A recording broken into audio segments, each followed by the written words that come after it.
Okay, so my topic is about jail expansion, but the title is Education, Not Incarceration, just because that's what we need and that's what I'm pushing for. The image, as you can see, it's pushing people out of the education system into the prison industrial complex. That's because the education system, we're lacking funds, budget cuts, and most of our money is going into that. And the little birdie says, follow the money, I guess. So I'm gonna go over how expansion in the prison industry is unnecessary. I will be going over gang injunctions, which is basically a form of pushing people into prisons, and some solutions.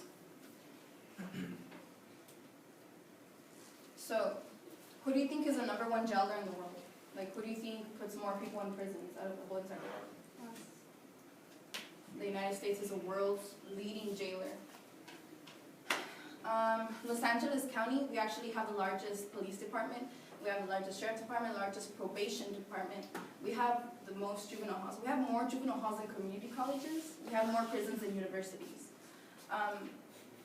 And this is weird because in a time where we're trying to expand our prisons, our crime rates have actually been the lowest since the 50s and 60s.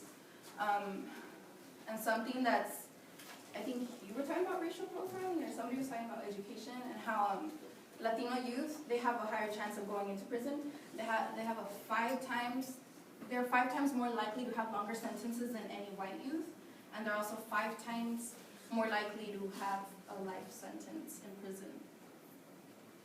Gang injunctions. So, does anybody know what gang injunctions are? No?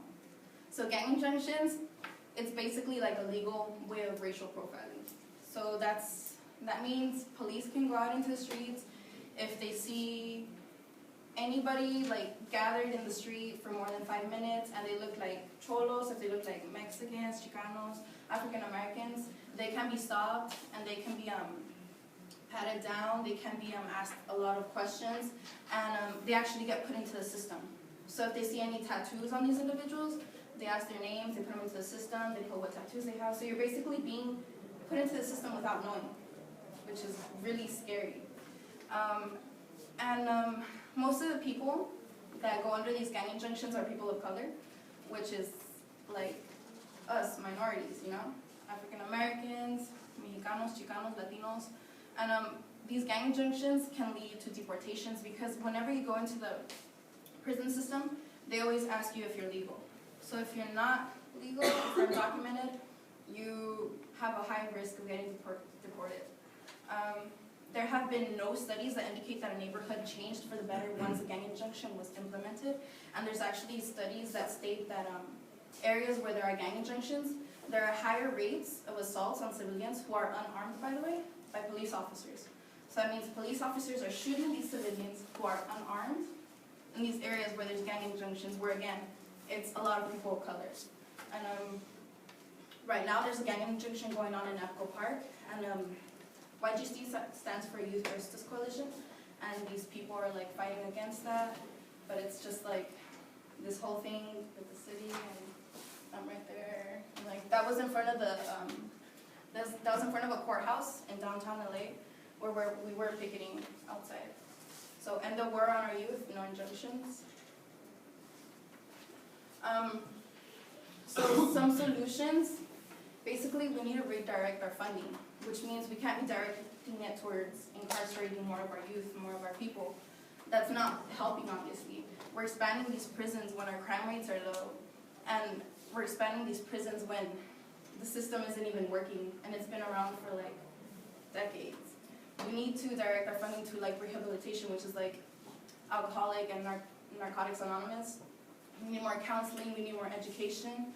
And then there's this campaign called the LA for Youth campaign, which is just, we take 1%, just 1% out of the budget of the LAPD, and that equals $100 million a year.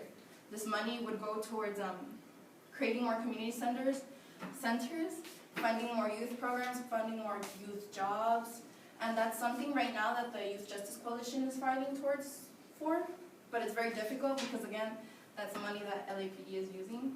So it's like, who's empowered, you know, what we need. You can also sign a lot of petitions.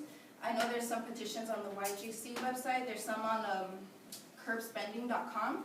And Curb Spending is a organization that's basically, right here, that word, my bad. That's basically against like prison expansions, and that's for education. And I just want, my bad. Basically spread the word also. Like, I mean, it's one thing taking it from me, and I did like some research, but it's also on y'all to like look this stuff up, and take action. Again, like YGC does a lot of work on this, so you all can like help support YGC by signing the petitions, by informing other people, by taking actions and looking up the days that they have actions or like events. I know like a couple months from now they're gonna have a March for Respect, which is literally gonna be a week long, and we're gonna be marching about 40 miles. So it's several miles a certain day, and it's for different campaigns. And then no jail expansion is one of the campaigns. So I'm gonna leave you all with this quote, something to think about. For if you suffer your people to be ill-educated and their manners to be corrupted from their infancy, and then punish them for those crimes to which their first education disposed them, what else is to be concluded from this, but that you first make thieves and then punish them? So basically you're giving your people really bad education, and you're leading them basically to a life where they have to be dealing with the underground economy, which is like selling drugs, robbing, you know?